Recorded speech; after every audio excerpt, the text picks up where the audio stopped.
Hello बच्चों, welcome back to my YouTube channel. तो आज हम पढ़ने वाले हैं क्लास 10 का महामैराथन मोस्ट इम्पॉर्टेंट सेशन होने वाला है क्लास 10 बिहार बोर्ड का। इसमें VVI board model most important question कराया जाएगा। One shot complete revision, Hindi one shot complete revision, है ना। तो पहला सेशन स्टार्ट करते हैं। चैप्टर 1 है हिंदी का, श्रम विभाजन एवं जाति प्रथा। श्रम विभाजन एवं जाति प्रथा क्या है? यह एक प्रकार का क्या है? निबंध है। श्रम विभाजन एवं जाति प्रथा एक प्रकार का निबंध है जिसके लेखक हैं डॉक्टर भीमराव अंबेडकर जी। डॉक्टर भीमराव अंबेडकर जी को संविधान का जनक कहा जाता है। संविधान का जनक किसे कहा जाता है? संविधान का जनक, संविधान के जनक किसे कहा जाता है? संविधान के जनक डॉक्टर भीमराव अंबेडकर को जो कहा जाता है, भीमराव अंबेडकर। संविधान के जनक डॉक्टर भीमराव अंबेडकर को कहा जाता है, जिसने संविधान को क्या किया था? लिखा था, है ना। अब नेक्स्ट चाहते हैं डॉक्टर भीमराव अंबेडकर जी का जो जन्म है वो जन्म कब हुआ था? तो जन्म हुआ था 14 अप्रैल 1891 को। कहाँ हुआ था? तो महू मध्य प्रदेश में हुआ था। कहाँ हुआ था? महू मध्य प्रदेश में। महू मध्य प्रदेश में हुआ था। डॉक्टर भीमराव अंबेडकर जी का जन्म कहाँ हुआ था? महू मध्य प्रदेश में। डॉक्टर भीमराव अंबेडकर जी के माता का नाम था भीमाबाई। माता का नाम क्या था? माता भीमाबाई। माता भीमाबाई। अब पिता कौन थे? पिता राम जी सकपाई थे। पिता कौन थे? पिता राम जी सकपाई। पिता कौन है? राम जी सकपाई थे, है ना। पिता राम जी सकपाई थे, है ना। और डॉक्टर भीमराव अंबेडकर जी का जो विवाह हुआ था 1906 ईस्वी में किसके साथ हुआ था? रमाबाई के साथ हुआ था। किसके साथ हुआ था? रमाबाई के साथ हुआ था। और ये इनके 3 प्रेरक व्यक्ति थे जिनका नाम है बुद्ध कबीर ज्योतिबा फुले। जो बुद्ध कबीर ज्योतिबा फुले, इन्होंने 1907 में मैट्रिक पास किए। 1906 में इनका विवाह हुआ और 1907 में मैट्रिक पास किए, है ना। 1907 में इन्होंने क्या किए? मैट्रिक पास किए। ये कौन सा जाति से बिलोंग करते हैं? महार जाति। ये महार जाति से बिलोंग करते हैं। महार कहने का अर्थ है डोम। ये डोम शब्द हिंदी भाषा में, देहाती भाषा में गाली शब्द एक तरह से है ना। भीमाबाई के साथ हुआ था, है ना। इनका जन्म हुआ था महू मध्य प्रदेश में 14 अप्रैल 1901 ईस्वी में, है ना। इन्होंने 1907 में मैट्रिक पास किए। 1932 में पूना पैक्ट पारित किए थे। 1932 में इन्होंने क्या किया? पूना पैक्ट पारित किए। पूना पैक्ट पारित किए, है ना। पूना पैक्ट को पारित किए। इनका जो भाषण का सम्मेलन है 1936 में लाहौर में, इनका भाषण जो दिए थे, जिनका सम्मेलन क्या हुआ था 1936 लाहौर में, है ना। 1936 लाहौर में हुआ था। इनका विख्यात भाषण क्या है? विख्यात भाषण annihilation of caste. Annihilation of caste, समझे। तो जो डॉक्टर भीमराव अंबेडकर जी का जो विख्यात प्रसिद्ध भाषण है एनाहिलेशन ऑफ कास्ट, इसका प्रकाशन 1936 में कब हुआ था? लाहौर में हुआ था। भाषण दिए थे, है ना। इनका विख्यात भाषण एनाहिलेशन ऑफ कास्ट का अनुवाद किस भाषा में किसने किया था? यायान यादव। यायन यादव ने इनका क्या किया था, अनुवाद किया था। एनाहिलेशन ऑफ कास्ट का अनुवाद कौन किए थे, अनुवाद कौन किए थे, यायन यादव जी किए थे, है ना। इनकी मृत्यु हो गई अंततः 1956 में, है ना। इस निबंध में डॉक्टर भीम अम्बेडकर जी ने किस पर प्रकाश डाला है, जाति प्रथा पर प्रकाश डाले हैं, है ना। मतलब जातिवाद पे प्रकाश डाले। श्रम विभाग ने जाति प्रथा निबंध का रचनाकार कौन है, संविधान के निर्माता डॉक्टर भीमराव अंबेडकर साहब जी हैं। संविधान के निर्माता कौन है, डॉक्टर भीमराव अंबेडकर साहब जी हैं, है ना। डॉक्टर भीमराव अंबेडकर साहब जी हैं, हाँ। और गरीबों का मसीहा डॉक्टर भीम अम्बेडकर साहब जी लेखक इस निबंध के माध्यम से समाज में फैले बुराइयों को मिटाने का कार्य किए हैं, है ना। इस लेखक है ना, इस जाति श्रम विभाग एवं जाति प्रथा, श्रम विभाग एवं जाति प्रथा ये निबंध है। इस निबंध के माध्यम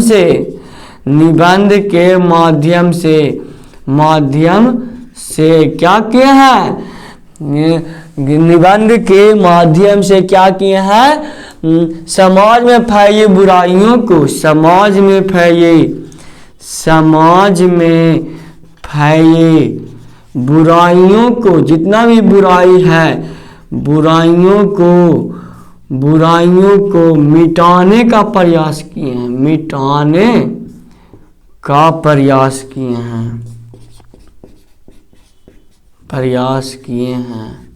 है ना। जाति प्रथा इस निबंध के माध्यम से लेखक इस निबंध के माध्यम समाज में फैली सामाजिक बुराइयों को मिटाने का प्रयास किए हैं। लेखक जिस विडंबना की बात करते हैं वह जातिवाद है। जातिवाद पे पूरा फोकस किए हैं लेखक साहब जी, जातिवाद पे पूरा फोकस किए हैं। जातिवाद का पोषक आज वर्तमान समय में पढ़े लिखे लोग, आज के वर्तमान समय में क्या, तो पढ़े लिखे लोग भी कर रहे हैं। पढ़े लिखे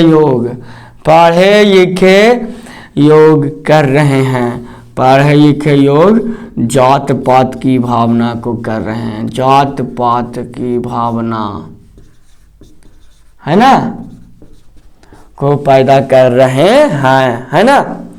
कुछ लोग जाति प्रथा को श्रम विभाजन का दूसरा रूप मानते हैं, है ना।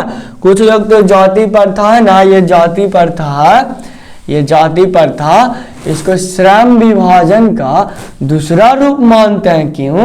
क्योंकि जाति में बांट दिया है कि ये जाति यही काम करेगा। जैसे लोहार जाति है तो लोहार जाति लोहा का ही काम करेगा, और गुबार है वो गाय भैंस ही चराएगा, है ना।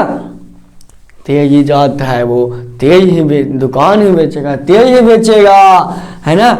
इसी तरह माने जाति के आधार पर श्रम का विभाजन कर दिया गया है, जो कि सही नहीं है। जैसे महाभारत में देखे होंगे कि क्षत्रिय को ही सिर्फ धनुष बाण उठाने का अधिकार है ना। तो ये जाति प्रथा है ना, यही इसी पर प्रकाश लेखक ने डाले हैं। इसमें पढ़े लिखे लोग भी में भी जातिवाद की भावना है ना। जाति प्रथा श्रम विभाजन है, तो फिर क्यों अमीर गरीब नीच ऊंच की भावना भेदभाव रखते हैं। मानव का जिस जाति में जन्म होता है उसे अपने माता पिता के पेशे के अनुसार काम करना पड़ता है।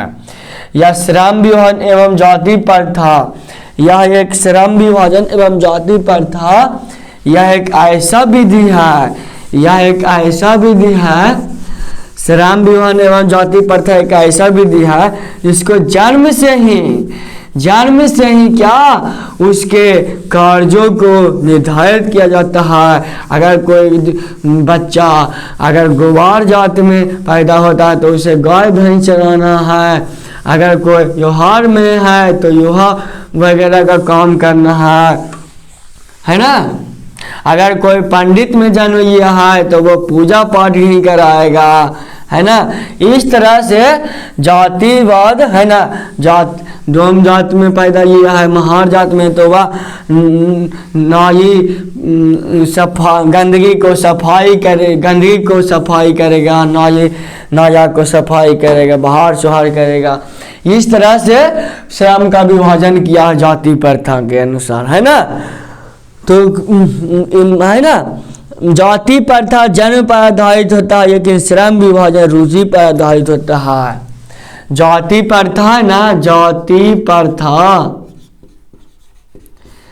जन्म पर आधारित है, जन्म पर आधारित होता है। जाति प्रथा श्रम जन्म पर आधारित होता है, जबकि क्या श्रम विभाजन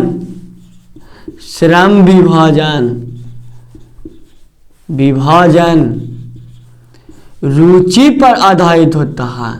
किस पर आधारित होता है? रुचि पर आधारित होता है। तो श्रम विभाजन रुचि पर आधारित होता है, जबकि जाति प्रथा जन्म पर आधारित होता है ना। इससे वस्तुतः साबित होता है कि जाति प्रथा श्रम विभाजन का क्या है, दूसरा रूप नहीं है। नेक्स्ट अपने चैप्टर की ओर बढ़ते हुए विष के दांत ये क्या है? यह एक कहानी है जिसका लेखक है नयन विलोचन शर्मा। तो विष के दांत यह एक क्या है? कहानी है जिसके लेखक है नयन विलोचन शर्मा जी। इस कहानी में लेखक क्या कहना चाहते हैं? लेखक अत्यधिक दुलार प्यार के कुपरिणाम को पर प्रकाश डाले हैं। बच्चा को अगर ज़्यादा दुलार प्यार कीजिएगा तो उसका क्या क्या दुष्परिणाम निकलेगा, इसी पर प्रकाश डाला है। सामाजिक भेदभाव को उजागर करने का प्रयास किए हैं, है ना। तो विष के दांत इस कहानी में नयन विलोचन शर्मा जी हैं, है ना, जो किस पर प्रकाश डाले हैं? दुलार प्यार से के दुष्परिणाम पर प्रकाश डाले हैं। विष के दांत कहानी नयन विलोचन शर्मा जी हैं। इस कहानी में अत्यधिक दुलार प्यार के परिणाम को भेदभाव को उजागर किए हैं। इस कहानी में सेन साहब एक बहुत ही अमीर व्यक्ति हैं जो फैक्ट्री के मालिक हैं।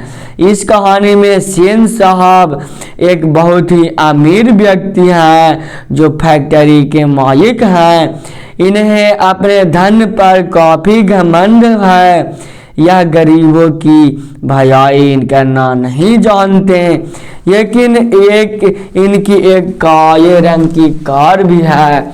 इनकी काले रंग की क्या है? कार है। इनकी काले रंग की क्या है? कार है। अब इस कार के बारे में पढ़ते हैं। यह गरीबों की भलाई करना नहीं जानते। इनकी कार जिसका नाम है स्ट्रीमर इंड। तो इस कहानी में सेन शाह एक बहुत ही अमीर व्यक्ति हैं।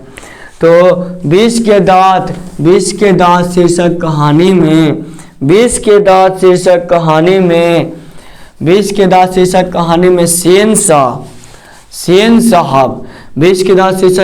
में सेन साहब एक अमीर व्यक्ति हैं।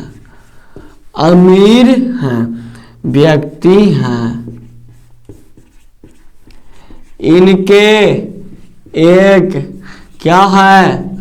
काले रंग की क्या है? कार है। इनके एक काले रंग की क्या है? काले रंग की कार है, जिसका नाम क्या है? तो जिसका नाम है स्ट्रीमर इंड। इंड, जिसका नाम स्टीमर इंड था, है ना। यह अथी जिसका नाम स्टीमर, जिसका दाम 7,000, 7,500 रुपया है ना। इस कार का दाम है 7,500 रुपया था। कासू सेन साहब का पुत्र था। कासू कौन है? तो कासू सेन साहब का पुत्र, सेन साहब का पुत्र माने बेटा कौन है? कासू। तो सेन साहब का जो पुत्र है जिनका नाम है कासू, जिसे प्यार से खोखा कहकर पुकारते थे। कासू को प्यार से क्या पुकारते थे? खोखा, खोखा। बचपन में हम लोग कहते थे खो खो खो खो, लेकिन सेन साहब के इस कहानी में बेटा का नाम क्या है? कासू, जिसे प्यार से खोखा कहकर पुकारते थे, खोखा कहकर पुकारते थे। कौन? सेन साहब, सेन साहब, है ना। यह अपने घर के बनाए गए सभी नियमों का अपवाद था। यह घर के बनाए गए सभी नियमों का अपवाद, सभी नियमों का अपवाद था। सभी नियमों का क्या था? अपवाद था। अपवाद क्यों था? क्योंकि कासू अर्थात खोखा या घर के किसी भी नियम को मानने के लिए तैयार नहीं था। वह किसी भी नियम को नहीं मानता था। इसको मन में जो आता था जो करता था, है ना। इसके मन में जो आता था वो करता था। कभी वो सामान फोड़ दिया, कभी वो सामान तोड़ दिया, वो बर्तन तोड़ फोड़ दिया, है ना। इधर के सामान उधर, इधर के सामान उधर, और बचपन में मिट्टी भी खाया करता था, है ना, खोखा। इसे 4 घुसा, है ना। इनके 4 पुत्रियां भी थी, है ना।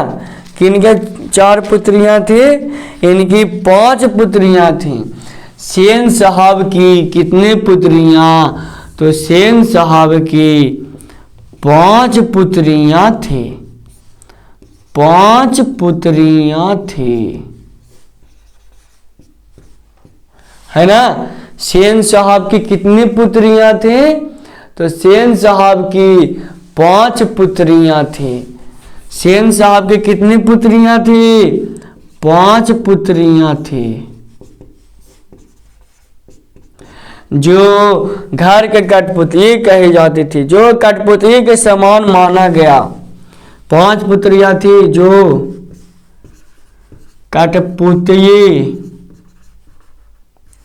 कठपुतली के समान माना गया, है ना। जो कठपुतली के समान माना गया, है ना।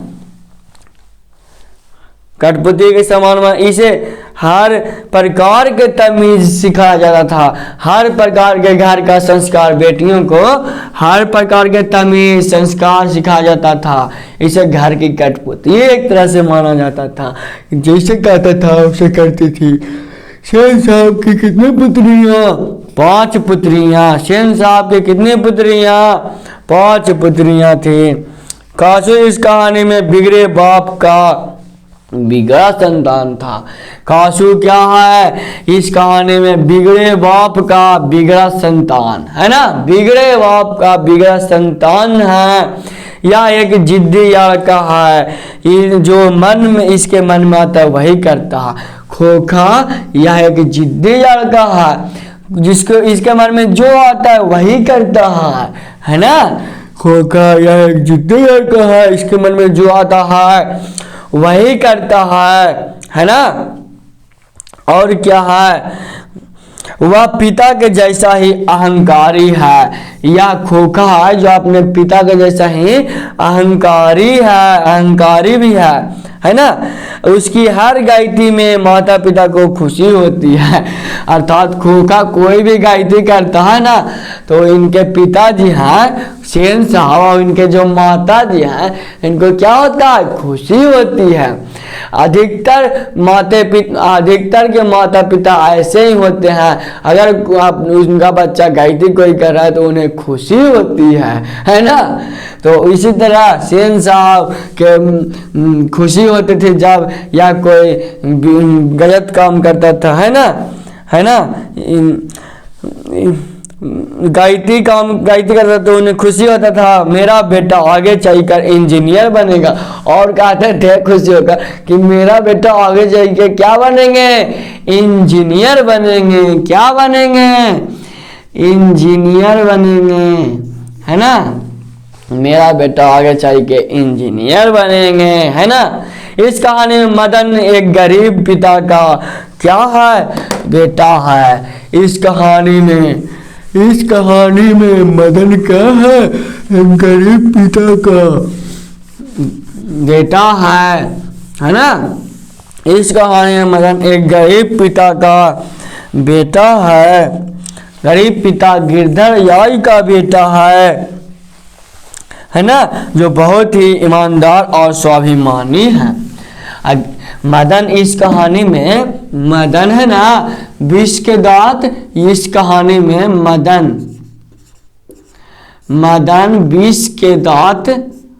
विष के दांत कहानी में या इस कहानी में क्या है, मदन इस कहानी में एक गरीब परिवार, एक गरीब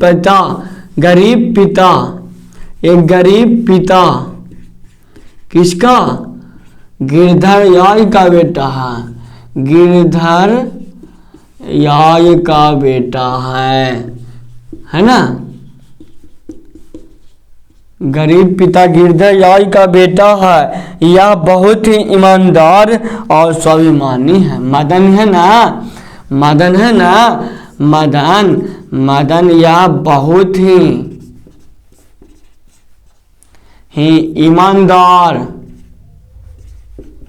यह बहुत ही ईमानदार एवं स्वाभिमानी है।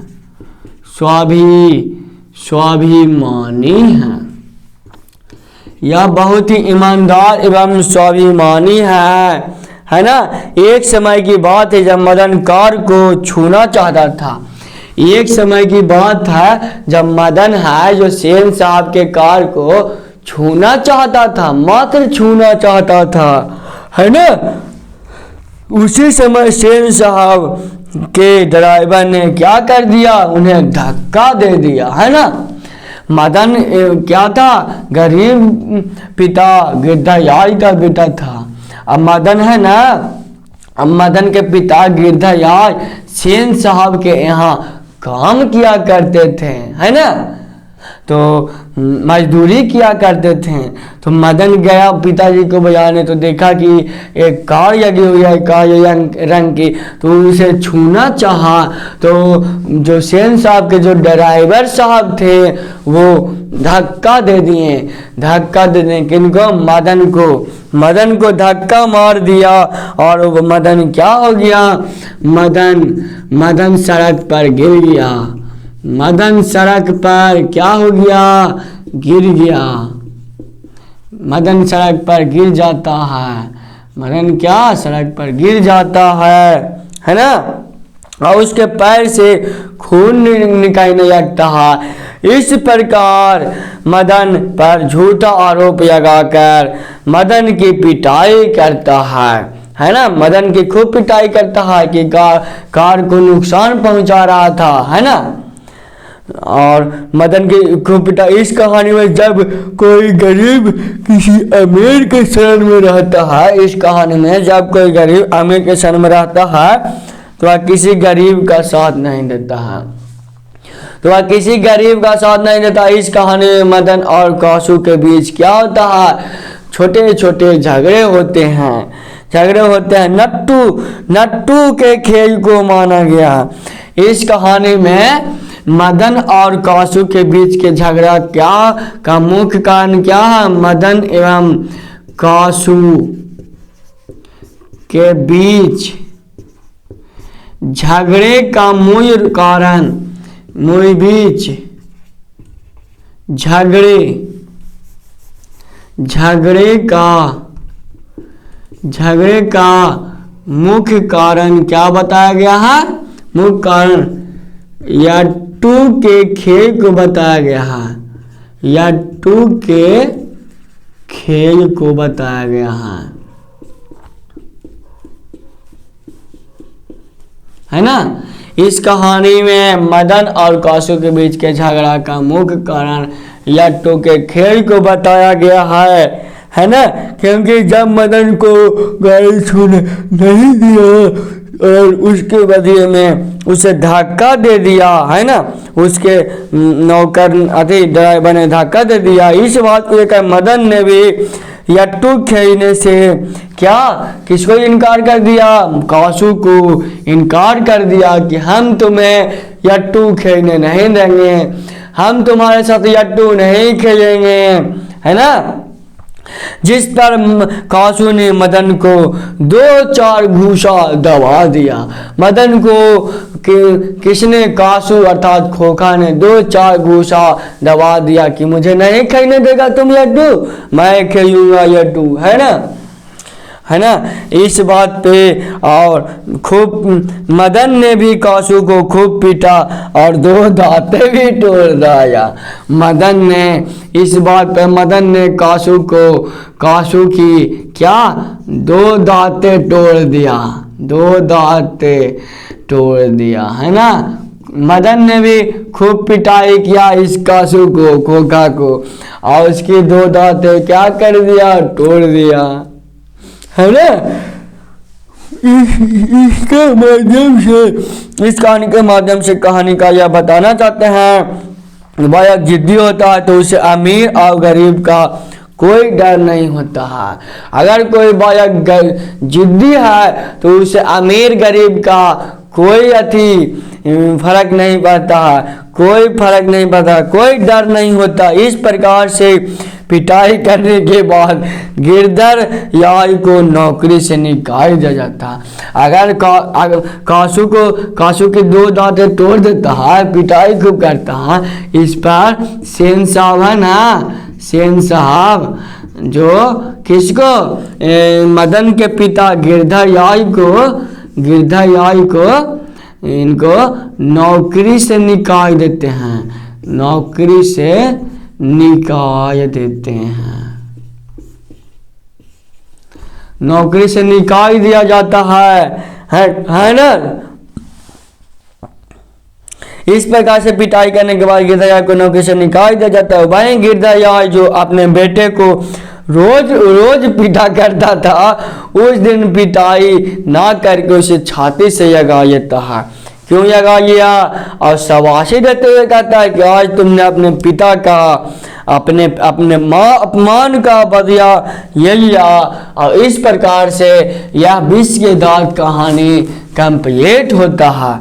अब नेक्स्ट अपने चैप्टर नंबर पार्ट 3 की ओर बढ़ते हुए क्या है, भारत से हम क्या सीखें, भारत से हम क्या सीखें, ये क्या है? तो यह एक भाषण है। भारत से हम क्या सीखें क्या है? यह एक भाषण है। भारत से हम क्या सीखें क्या है? यह एक भाषण है जिसके जो लेखक हैं मैक्स मुयर साहब जी हैं।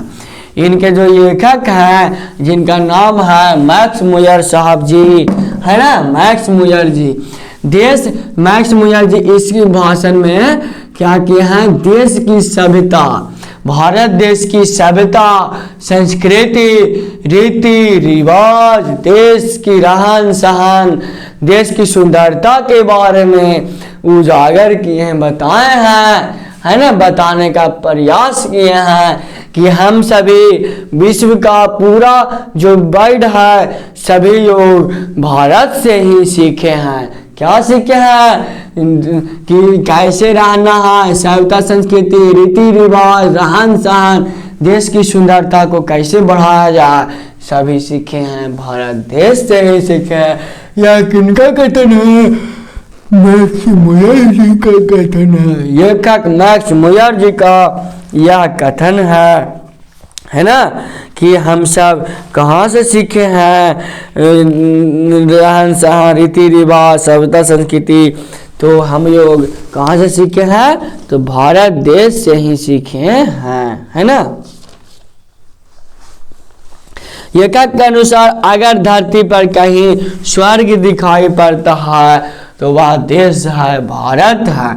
तो लेखक चैप्टर नंबर 3 पढ़ रहे हैं, वहाँ से हम क्या सीखे? इसमें लेखक को क्या, तो लेखक को इस लेखक के अनुसार अगर कहीं धरती है, लेखक के अनुसार अगर धरती पर कहीं स्वर्ग है, अगर धरती पर कहीं स्वर्ग है, अगर धरती पर कहीं स्वर्ग है तो वह भारत देश में है, भारत देश में है। कहाँ है धरती पर स्वर्ग? तो भारत देश में है। किनके अनुसार? लेखक के अनुसार, है ना। लेखक हमारा देश भारत धन्य धान प्राकृतिक सौर सुंदरता से परिपूर्ण है, हरा भरा है, कृषि से हरा भरा है ना। हमारा देश मनमोहक। इनके अनुसार, लेखक के अनुसार धरती पर कहीं स्वर्ग है तो वह है भारत देश, भारत देश, है ना। इन्हें गांव का नज़ारा मनमोहक लगता है। इन्हें अर्थात लेखक को इन्हें गांव का नज़ारा, गांव का नज़ारा क्या बहुत मनमोहक लगता है, बहुत मनमोहक, बहुत ही सुंदर लगता है, मनमोहक लगता है। इन्हें गांव का नज़ारा बहुत ही मनमोहक, बहुत ही सुंदर लगता है तथा सच्चा दर्शन एवं आत्मा का निवास गांव में ही होता है, ना कि शहरों में, क्योंकि शहर बहुत ज़्यादा प्रदूषित है। शहर क्या है? बहुत ज़्यादा प्रदूषित है। इस देश में जितनी विभिन्नताएं, हमारे भारत देश में जितनी विभिन्नताएं हैं उतनी विभिन्नताएं और कहीं नहीं है, शायद कहीं किसी देश में पाया जाता है होगा। यहाँ हर संप्रदाय के लोग, हिंदू, मुस्लिम, सिख, ईसाई, हर प्रकार के जाति भी के लोग रहते हैं, है ना। हर प्रकार के धर्म, भाषा, रीति रिवाज के लोग रहते हैं। हिमालय से कन्याकुमारी तक का यात्रा है, अति सुंदर, अति मनमोहक है। लेखक के अनुसार कहना है कि विश्व की सबसे प्राचीन भाषा संस्कृत को माना जाता है, जिसे भाषाओं की क्या कहा जाता है? जननी कहा जाता है, जो हमें अतीत से लेकर सुदूर भविष्य तक जोड़ने का कार्य करता है। हमारा भारत देश एक ऐसा देश है जो दुश्मनों को भी क्या करता है? गले लगाने का कार्य करता है ना, गले लगाने का कार्य करता है। नेक्स्ट अपने क्वेश्चन की ओर बढ़ते हुए, इसमें मोस्ट वीवीआई क्वेश्चन क्या हो सकता है? तो लेखक के अनुसार सच्चा दर्शन कहाँ होता है? तो भारत देश के गांव में ही हो सकता है, भारत के दर्शन गांव में ही हो सकता है। नेक्स्ट अपने चैप्टर की ओर बढ़ते हैं, नाखून क्यों बढ़ते हैं? यह एक निबंध है। इस निबंध के जो लेखक हैं कौन है? हजारी प्रसाद द्विवेदी जी हैं। नाखून क्यों बढ़ते हैं? इसके जो लेखक हैं वह हजारी प्रसाद द्विवेदी जी हैं, जिनका जो जन्म है 1907 ईस्वी को हुआ था, है ना। तो नाखून क्यों बढ़ते हैं? इसके लेखक हैं हजारी प्रसाद द्विवेदी जी, जिनका जो जन्म है कब हुआ था? तो जन्म हुआ था 1907 ईस्वी को, है ना। तो नाखून क्यों बढ़ते हैं? इनका जन्म 1907 ईस्वी को कहाँ हुआ था? यूपी बलिया में हुआ था, यूपी बलिया में हुआ था। और इनका जो मृत्यु है, मृत्यु इनका जन्म यूपी बलिया में हुआ, जबकि मृत्यु कहाँ हुआ? तो मृत्यु दिल्ली में हुआ। कब हुआ दिल्ली में? तो 1979 ईस्वी को हुआ था, है ना, 1979 ईस्वी को। तो नाखून की इमारतें इनका ये कहा हजारी प्रसाद द्विवेदी जी, जिनका जो प्रमुख रचना है अशोक का फूल।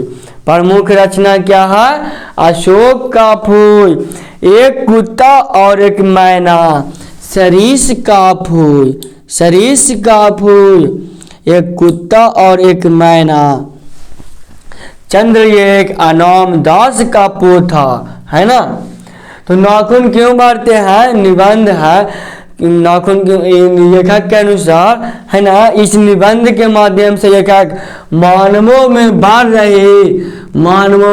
रही पशुओं के जैसा व्यवहार को कम करने का क्या किए हैं? प्रयास किए हैं, कम करने का प्रयास किए हैं, है ना। आज के मानवों में मानवता नाम की कोई चीज ना रही। क्यों नहीं रही? लेखक के अनुसार नाखून का प्रमुख अस्त्र है, नाखून प्रमुख अस्त्र के रूप में तर्क संगत माना है। अर्थात यह झगड़ा होता है तो सभी लोग अपने नाखून का प्रयोग करते हैं और मुंह नोचने का कार्य करते हैं, है ना। इसी को बताया गया कि मानव में मानवता नाम की कोई चीज ना रही। इस चैप्टर नाखून क्यों बढ़ते हैं, इस चैप्टर के माध्यम से यह बताना चाहते हैं कि नाखून क्यों बढ़ते हैं। इसमें मतलब मानव की पशुता का बढ़ रहा है, इसके बारे में बताया गया है कि नाखून बढ़ रहा है, इसके, है ना। पशुता के बारे में बताया, नाखून का बढ़ना एक सहज वृत्ति है, जबकि उसे काटना सहजाद वृत्ति है। नाखून का बढ़ना सहज वृत्ति है, जबकि नाखून को काटना सहजाद वृत्ति है ना। क्योंकि मानव जंगली था, वह अपनी सुरक्षा के लिए नाखूनों एवं दांतों का प्रयोग किया करता था, है ना। पहले अस्त्र शस्त्र नहीं थे तो नाखून एवं दांतों का प्रयोग किया करता था। आज भी जब दो व्यक्तियों के आपस में झगड़े होते हैं, दो बच्चों के बीच में, तो वह अधिकतर बच्चे दांतों एवं नाखूनों का प्रयोग करते हैं। कौन करते हैं? जो बच्चा कमजोर होता है वही करता है ना। सबसे पहले नख या नाखून का प्रयोग करते हैं। लेखक अपने संस्कारों से काफ़ी खुश हैं, क्योंकि उनका संस्कार, है ना, उनका संस्कार बुरी आदतों की ओर नहीं ले जाता है। लेकिन कभी कभी लेखक का मन उदास हो जाता है, उनके चारों ओर निराशा ही निराशा छा जाती है। क्यों? जिसका कारण है मानवों के द्वारा किया जा रहा पशुतापन, मानवों के द्वारा किया जा रहा गलत व्यवहार, जैसे हिरोशिमा नागासाकी पे बम का विस्फोट करवाना। मानव के हिंसा अंदर की पशुता तथा नफरत में है, जो एकता को तोड़ने का कार्य करता है। मानव में प्रेम, प्यार, त्याग की पाठ का कोई असर नहीं होता। लेखक की बेहायपन की ओर इशारा करते हुए कहते हैं कि जब किसी मनुष्य पर कड़ी निगाह रखी जाती है, जब एक बच्चा पे कड़ी निगाह रखी जाती है, तो वह बच्चा सही ढंग से पढ़ाई करता, सही दिशा में जाता है, सही डायरेक्शन में जाता है, सही काम को करता है ना। जब किसी व्यक्ति पे कड़ी निगाह रखी जाती है, जैसे कंपनियों में भी लीडर रहते हैं जो अपने ये वर्कर पे कड़ी निगाह रखते हैं। क्यों? ताकि सही ढंग से काम को करे, है ना, सही ढंग से काम को करे। कड़ी निगाह रखे जाता है तो अनुशासन में रहता है, लेकिन नजर हटाते ही वह गलत काम करना शुरू कर देता है। जिस प्रकार से नाखून को काटने पर कोई दर्द नहीं होता, लेकिन छोड़ देने पर क्या होता है? काफी बढ़ जाता है ना। इसमें मोस्ट वीवीआई क्वेश्चन हो सकता है कि मनुष्य बार बार नाखून क्यों काटता है ना। तो इसलिए काटता है क्योंकि वह रोज बढ़ता है। नाखून अंधा है, वह नहीं जानता है कि मानव आज इससे कई शक्तिशाली क्या हथियार बना चुके हैं, पशुता का प्रतीक दे चुके हैं, जैसे नागासाकी पे बम का गिराना, नागासाकी हिरोशिमा पर बम का विस्फोट करवाना। नेक्स्ट अपने चैप्टर की ओर पढ़ते हुए चैप्टर नंबर 5 नागरी लिपि, इसमें लिपि के बारे में पढ़ना है। तो नागरी लिपि क्या है? यह एक प्रकार का निबंध है जिसके जो लेखक हैं गुणाकर मुएजी हैं। लेखक कौन है? गुणाकर मुएजी। गुणाकर मुएजी का जो जन्म है वो 1935 ईस्वी को हुआ था, है ना। गुणाकर मुएजी का जन्म 1935 ईस्वी को हुआ था। कहाँ हुआ था? महाराष्ट्र के अमरावती में। गुणाकर मुए जी का जन्म कहाँ हुआ था? जन्म 1935 में महाराष्ट्र के महाराष्ट्र के अमरावती में हुआ था। महाराष्ट्र के अमरावती में हुआ था, है ना। गुणाकर मुएजी का जो जन्म महाराष्ट्र के अमरावती जिला में हुआ था, जबकि निधन 2009 में हो जाता है ना, निधन 2009। तो गुणाकर मुएजी के प्रमुख रचना का नाम है अक्षरों की कहानी। अक्षरों की कहानी, अक्षर कथा, है ना। गुणाकर मुएजी की प्रमुख जो क्या है, प्रमुख रचनाएं हैं अक्षरों की कहानी, अक्षर कथा, अक्षर से कथा, सौर मंडल वगैरह भी है, नक्षत्र भी है। लिपि क्या? प्रत्येक भाषा के वर्ण अलग अलग होते हैं और इन्हें जिस रूप में अंकित किया जाता है उसे लिपि कहते हैं।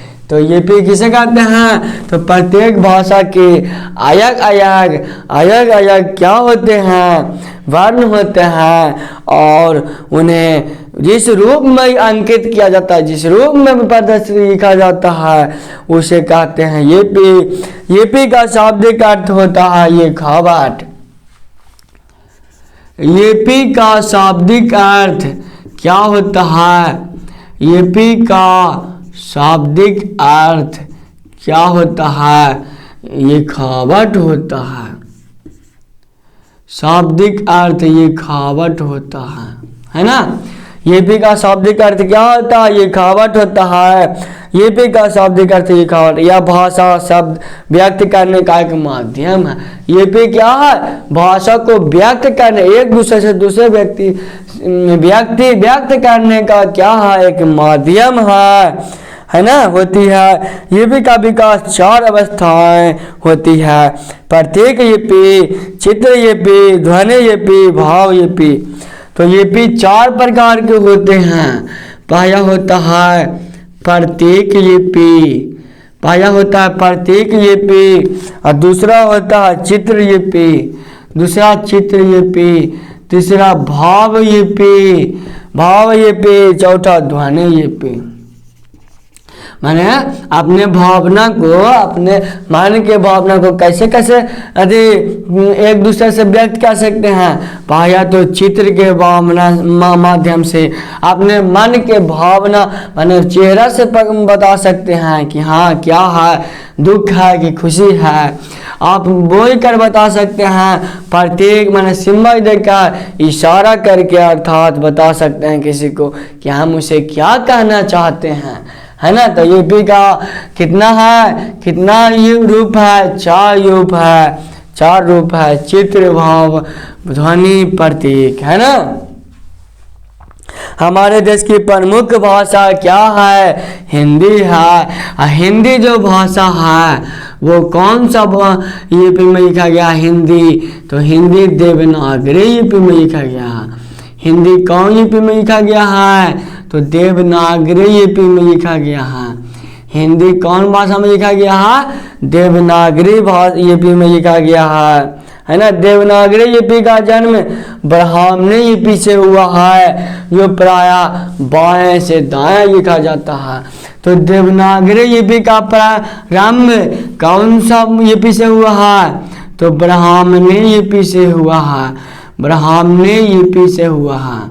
अब ब्राह्मणी लिपि बाएं टू दाएं लिखा जाता है। ब्राह्मणी लिपि बाएं से दाएं लिखी जाती थी। ब्राह्मणी लिपि का आविष्कार आर्य जाति का ही देन है। देवनागरी लिपि को हिंदी लिपि या योगनागरी लिपि भी कहा जाता है ना। देवनागरी लिपि को योगनागरी लिपि भी कहा जाता है। अब अपने नेक्स्ट चैप्टर की ओर बढ़ते हुए बहादुर शीर्षक कहानी, जिसके कहानीकार है, लेखक है अमरकांत जी है। अमरकांत जी का जो जन्म है वो कब हुआ था? तो अमरकांत जी का जन्म जुलाई 1925 ईस्वी को हुआ है। अमरकांत जी का जन्म कब हुआ है? जुलाई 1925 ईस्वी को अमरकांत जी का जन्म। अमरकांत जी का जन्म कब हुआ था? तो जुलाई 1925 में। कब हुआ? जुलाई 1925 में नागरा बगिया में हुआ है। नागर बगिया यूपी में हुआ है ना, अर्थात नागर बगिया यूपी में हुआ है। इन्होंने गवर्नमेंट हाई स्कूल बगिया से ही किया है ना। और तथा गोरखपुर और इलाहाबाद से में इंटरमीडिएट की पढ़ाई की है, और जो 1942 के स्वाधीनता संग्राम में शामिल भी हुए हैं, होने से अधूरी रह गए। अंततः 1946 में सतीश चंद्र कॉलेज बलिया से इंटरमीडिएट किए हैं। सतीश चंद्र कॉलेज बलिया से क्या किए? इंटरमीडिएट भी किए हैं इन्होंने, है ना। अमरकांत जी का कहानी संग्रह है। अमरकांत जी का कहानी संग्रह का नाम क्या है? तो कहानी संग्रह का नाम है, अमरकांत जी के कहानी संग्रह का नाम है जिंदगी और जोग, देश के लोग, मौत का नगर। जिंदगी और जोग, जिंदगी और जोग, मौत के योग, जिंदगी और जोग, मौत के नगर, मौत का नगर, जिंदगी और जोग, मौत का नगर, देश के योग, मित्र मिलन कुहासा। ये सभी क्या है? अमरकांत जी का कहानी संग्रह है। और इनका प्रमुख उपन्यास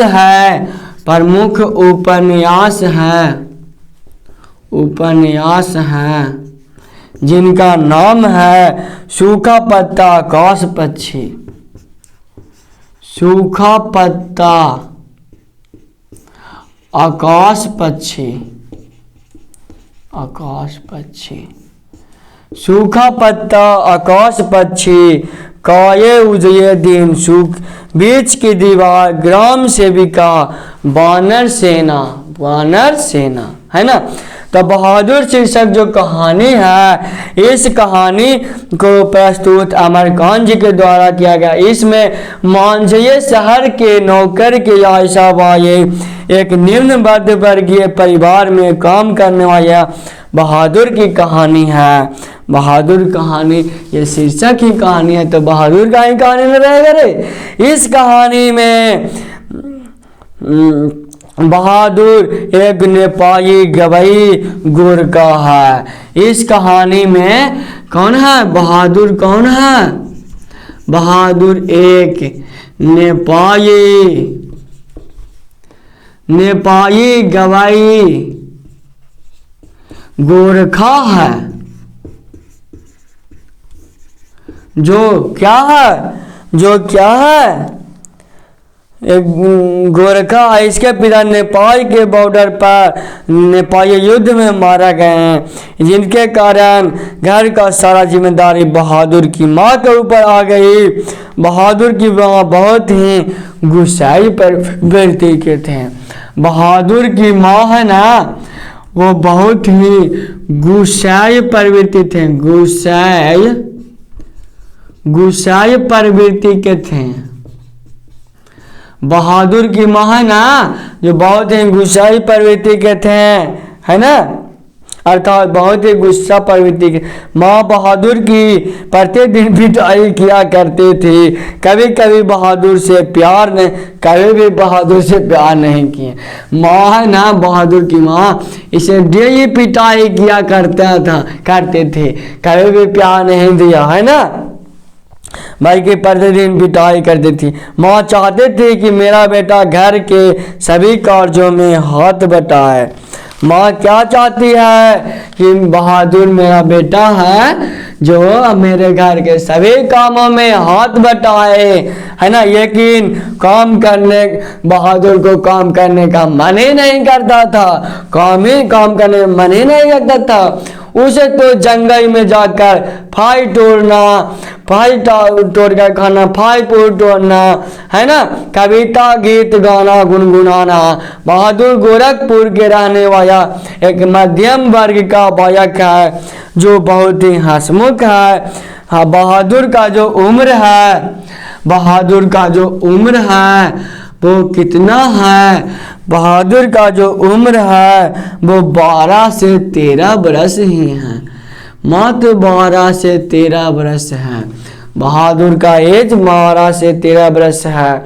वह शरीर से चकाइट है, हट्टा कुट्टा है, आकार से नाटा, रंग गोरा। इसका मुंह चपटा है क्योंकि यह नेपाली है।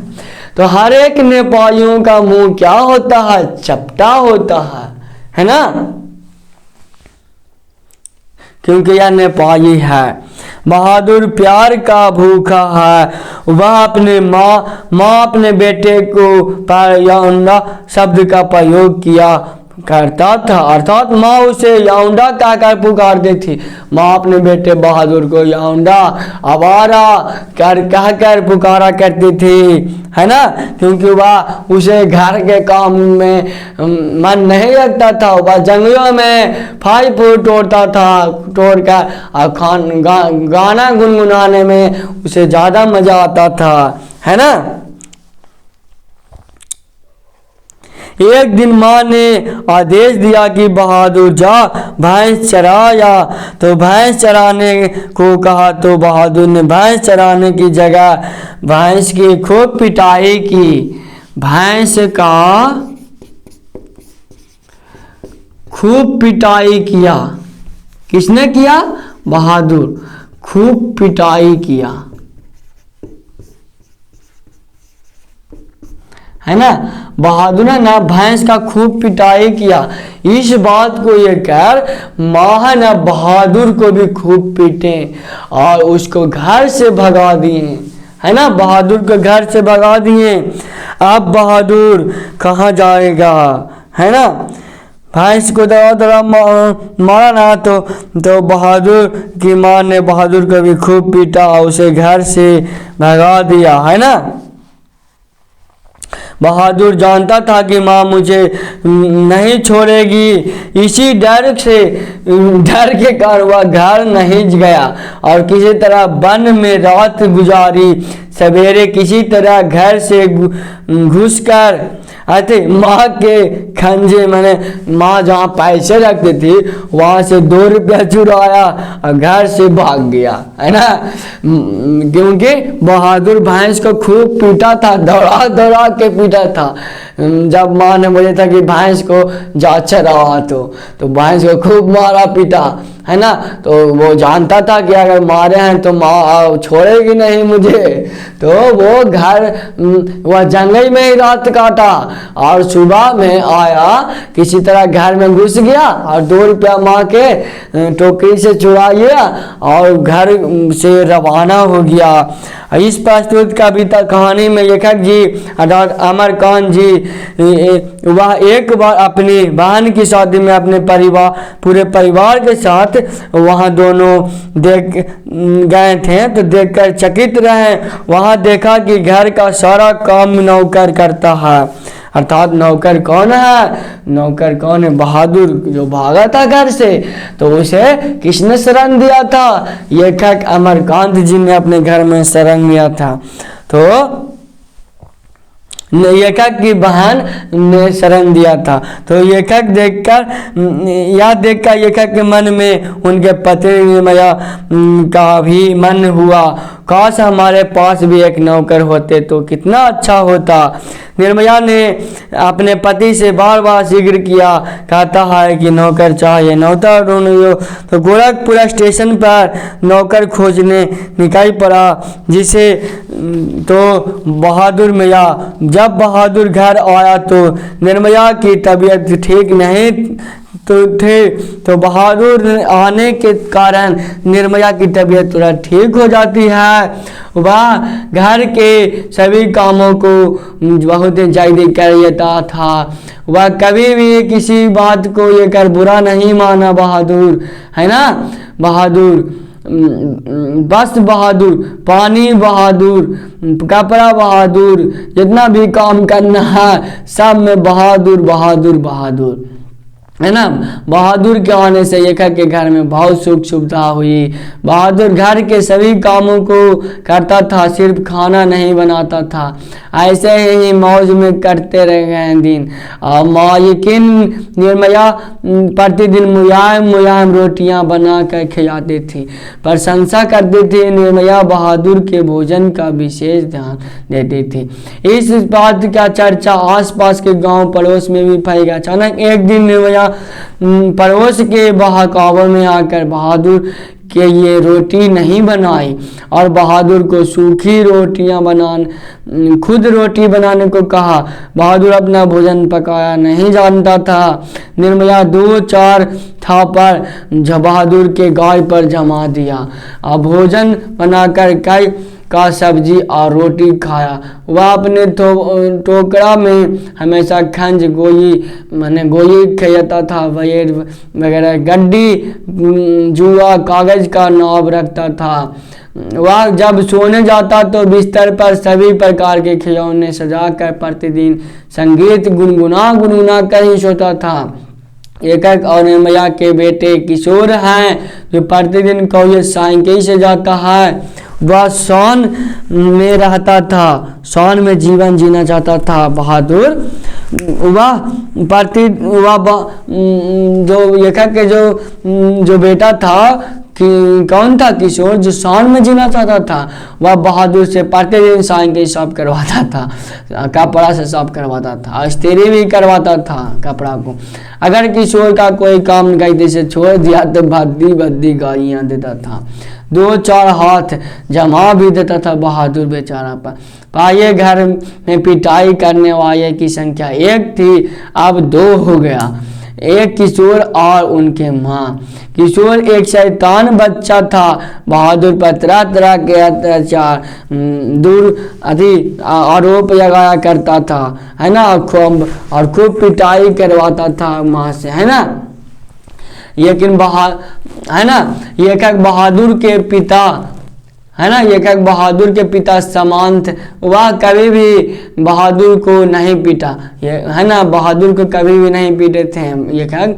वह बहादुर से प्यार करते थे। जब एक दिन वह उसके घर में कुछ मेहमान आए तो उनका बहुत अच्छी तरह से आदत संस्कार नाश्ता वगैरह करवाया बहादुर ने। जब नाश्ता पूर्ण हुए तो फिर इधर उधर झूठ मूठ देख कर झूठा आरोप लगाकर 11 रुपये का चोरी का आरोप लगा दिया, है ना। जब मेहमान आए तो 11 रुपये का चोरी का आरोप लगा दिया बहादुर पर। बहादुर के मुख से बस बाबूजी मैंने चोरी नहीं किया, बस यही निकलता रहा। फिर इस प्रकार, है ना। जवाब सुनकर एक एक ने भी 2-4 झापड़ जमा दिया कि चोरी करता है बहादुर तुम, है ना। इस बात को एक बहादुर घर के घर को छोड़ देता है, जिसके कारण बहादुर का याददाश्त कमजोर हो गया, है ना। और वह सभी कामों में पहले से अधिक गलतियां करने लगा। जब एक 2 झापड़ जमा दिया तो वह उसका मन छोटा पड़ गया, वह और ज़्यादा गलतियां करने लगा, है ना। वह उसका याददाश्त कमज़ोर हो गया। अब बहादुर की रोज़ रोज़ पिटाई होने लगी, लेकिन फिर बहादुर सुबह उठता और अपना काम करने पर लग जाता और समय पर सारा काम कर देता, है ना।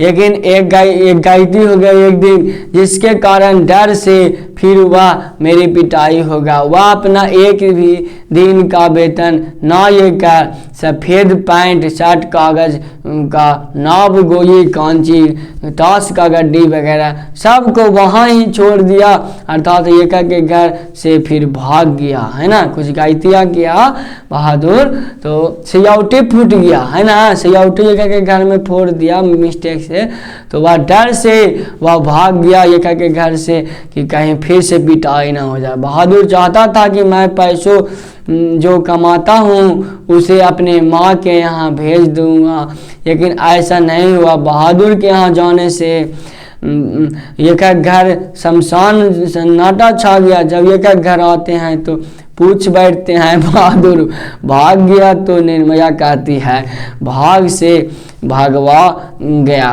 और अपना वेतन शर्ट पैंट सब चीज़ छोड़ गया। हम लोगों ने बहादुर पर बहुत अत्याचार किए, अगर बहादुर एक दिन मिल गया तो उसे कभी नहीं पीटूंगा, कभी भद्दी गालियाँ नहीं दूंगा। किशोर बोल रहा, उससे माफ़ी मांगूंगा। किशोर की माँ भी बोल रही है कि उसे रोटियां बना बना कर खिलाऊंगी, है ना। इस प्रकार से सब लेखक और उनके परिवार में दुख का माहौल छा गया। इस प्रकार से यह बहादुर ये कहानी है जो कंप्लीट होता है। अब नेक्स्ट अपने कहानी की ओर चलते हैं, चैप्टर की ओर चलते हैं। पाठ अभिनय क्या है? अभिनय एक ललित निबंध है। अभिनय क्या है? अभिनय एक ललित निबंध है जिसके लेखक हैं अशोक वाजपेयी जी। अभिनय एक प्रकार का क्या है? ललित निबंध है जिसके लेखक हैं अशोक वाजपेयी जी हैं, है ना। अशोक वाजपेयी जी हैं। एक सेकेंड,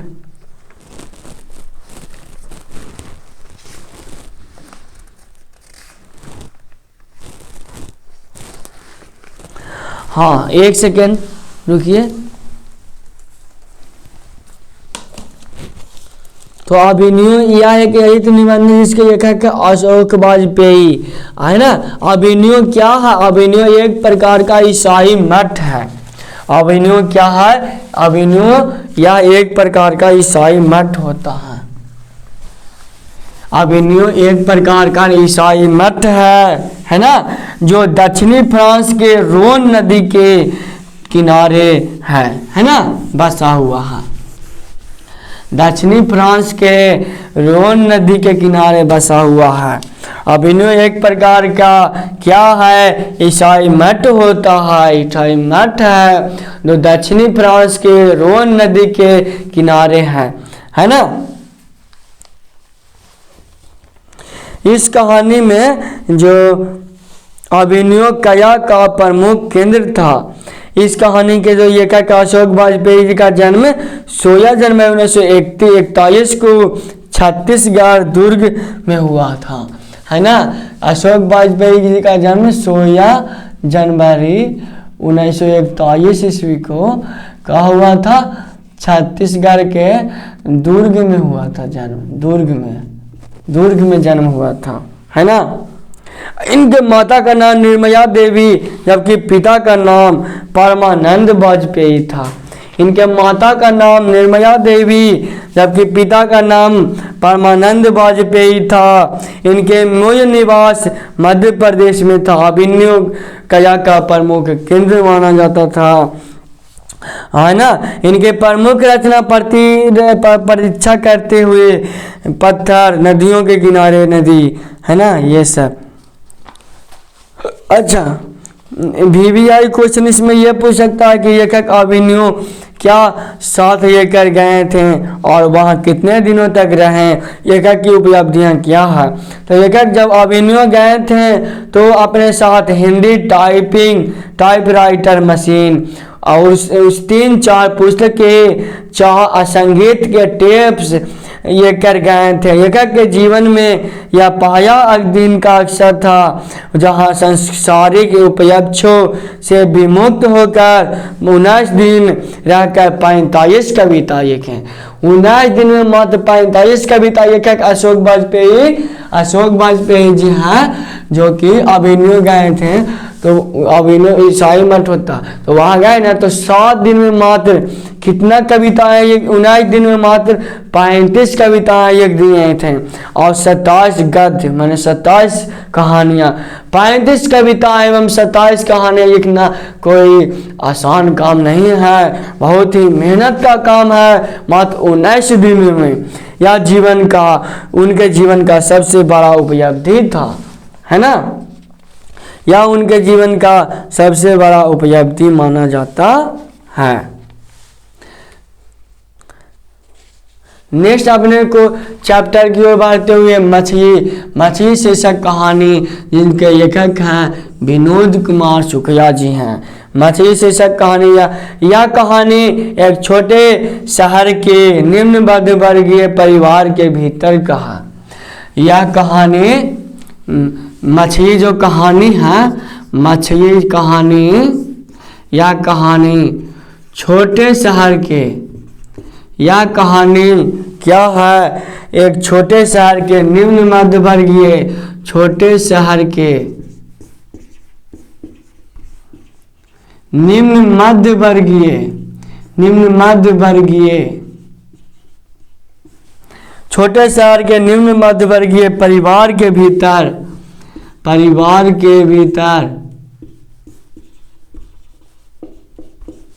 निम्न मध्यवर्गीय परिवार के भीतर जीवन संबंधी लिंग विभेद पर प्रकाश डाला है। भीतर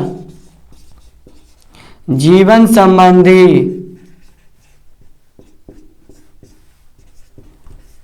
लिंग विभेद पर प्रकाश डाला गया। लिंग विभेद, यह कहानी, यह एक छोटा निम्न वर्गीय परिवार के जीवन के भीतर जीवन संबंधी लिंग विभेद पर प्रकाश डाला गया है ना। मछली कहानी है जो प्रकाश डाला गया है, प्रकाश डाला गया है, लेखक प्रकाश डाला गया है। कहानी का प्रारंभ बड़ा ही गहरा और संवेदनात्मक है ना है। लेखक के पिताजी दोनों भाई को लेकर मछली खरीदने बाजार जाते हैं। लेखक के पिता जब दोनों भाइयों के साथ, लेखक के पिता अपने दोनों भाइयों को लेकर मछली खरीदने जब बाजार जाते हैं तो दोनों भाई मछली का झोला लेकर पतली गली से भागते हुए घुस जाता है, क्योंकि गली से नज़दीक पड़ता था, है ना। इसके अलावा उस दिन बाजार में बहुत भी भीड़ भी था और बारिश भी हो रही थी, है ना। मछली लेखक के मन में अभी आशा होती है कि पिताजी से एक मछली मांगकर उसे कुएं में डाल दूंगा। बच्चा में मैं भी मछली को देखता था, मछली मैंने भी पकड़ा है, हालांकि तो टेंगरा गड़ गया था मेरे हाथों में, है ना। तो मछली को पालने का शौक रहता है बच्चे को, है ना। तो मैंने भी मछली पालने का बहुत ही प्रयास किया, लेकिन मछली मर जाती थी 5-10 दिन में, 1 सप्ताह में मरना तय था, है ना। तो मछली को लेकर मछली मांग लूँगा और उसे मछली को क्या करूँगा, कुएं में डाल दूँगा, कुएं में डाल दूँगा।